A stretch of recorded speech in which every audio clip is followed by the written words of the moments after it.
In this video, we will talk about the top 10 Formula One teams in 2023-2024 season.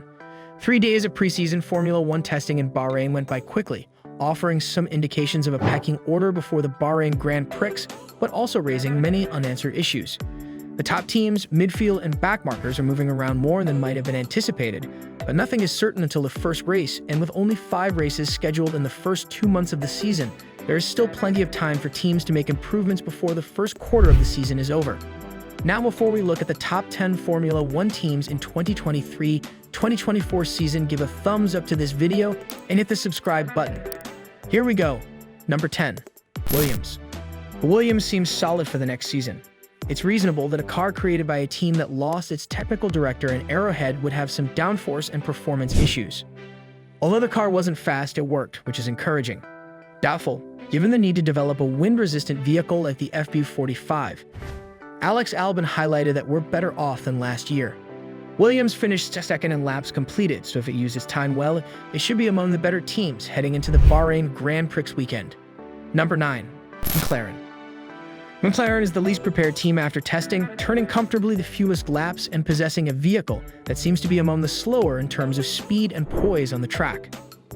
Given McLaren's pessimistic attitude and the widespread consensus that it has fallen short of its aerodynamic efficiency goals, some of this was to be expected. For the 4th race of the season, it will receive a significant update that, in the words of team principal Andrea Stella, includes a couple of components where there's quite a bit of lap time sensitivity. But there were also other issues. Lando Norris said the car felt comparable to last year's knife edge machine, and there was a continuous battle to save the inner front wheel fairings. The car as it is appears to be the least well-balanced of the 10 cars. Therefore, all signs point to the season getting off to a slow start. Number 8. Alphatauri. Prior to Yuki Tsunoda's strong lap on the penultimate evening using the grip of the C4 Pirellis, Alphatauri's pace appeared to be a problem. We must be careful not to let what might have been a misleading low fuel run fool us. Alphatauri is likely at the back of the midfield, but it's possible that it's not quite at the tail end of the pack. It seems to have made progress in addressing the lack of grip in the fast corners from last year, but its performance in the slow stuff is still quite debatable. It looked difficult to maneuver into the tighter turns, even if there is still a slight understeer in the rapid corners.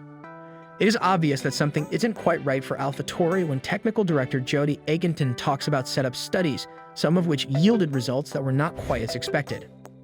On the plus side, no team completed more laps, so we should be able to make the most of a car that at the start of the season appears to still be limited. Number 7. Haas. The best way to explain Haas' ranking on our list is that despite being the 6th fastest team in testing, we believe Alpine will surpass them, and Haas simply seem to be 7th. It exhibits all the characteristics of a very reliable midfielder. The car's reliability appeared to be strong, the test was successful, and it didn't appear to have any significant on-track flaws. However, it doesn't have the same energy as the previous year, which led to Kevin Magnussen's remarkable season debut. Haas appears to have a fairly reliable midfield vehicle. There is no excuse not to aim for points, as K-Mag stated. Number 6. Romeo Alpha. If Alfa Romeo repeats its testing results next week, it would tremendously surprise us, but we are hesitant to drop it too far. Trackside indicators were encouraging, and the drivers appeared pleased with the advancements achieved following a significant technical effort over the winter. The Alfa Romeo appeared the most credible in the secondary midfield group, which appears to consist of Haas and Alphatauri, thanks to that and the lap time. Additionally, we have the uneasy impression that it has the best chance of all these teams to open the season holding onto the upper middle, which is what propels it into 6th place. Number 5. Alpine. Why would we place the team that tested the slowest in the middle of the field? Great inquiry. It also has an easy solution. Alpine is the squad that performed the worst in testing, and we believe that it is keeping quite a bit back. Esteban Ocon and Pierre Gasly never seemed to stray from a very rigid schedule that seemed to emphasize longer stints on high fuel. Alpine also exudes confidence in knowing where it should be when everything is turned up. That signals to us that it has completed the performance work on the car while operating in a lower engine mode, which is likely the point at which the car started to dramatically improve trackside even though the lap times didn't show up. This test was more challenging than it appeared on the surface, but not in Aston Martin fashion, which explains why it is just in the center of the pack. Number 4. Mercedes.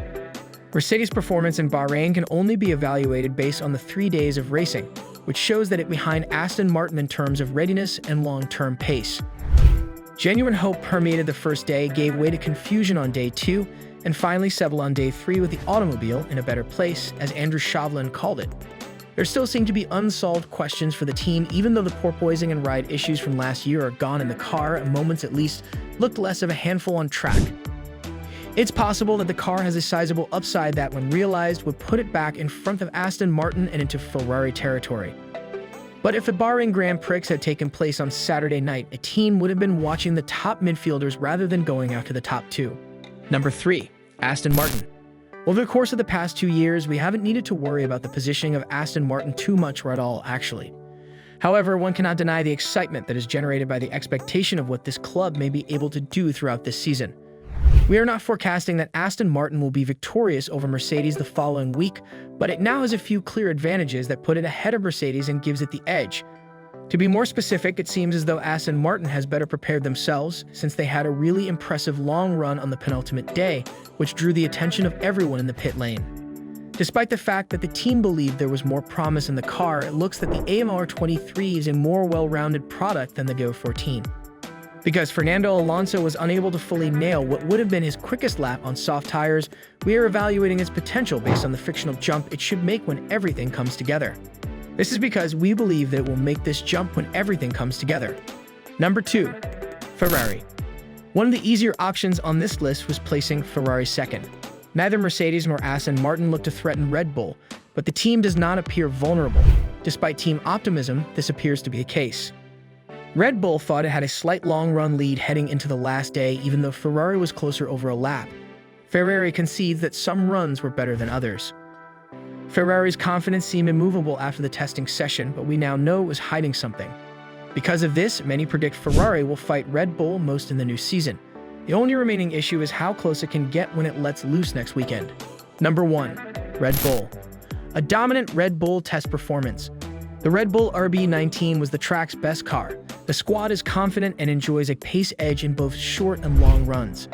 Red Bull's vulnerabilities are hidden. Verstappen reported positive days in Bahrain while driving an aggressive RB19, a modified 2022 Red Bull. He was doing so during the competition. Red Bull was able to run a wide range of setup experiments and learn more due to the high mileage. That's pretty much everything for today. If you want to know more interesting updates regarding Formula 1, subscribe to our channel. Have a great day.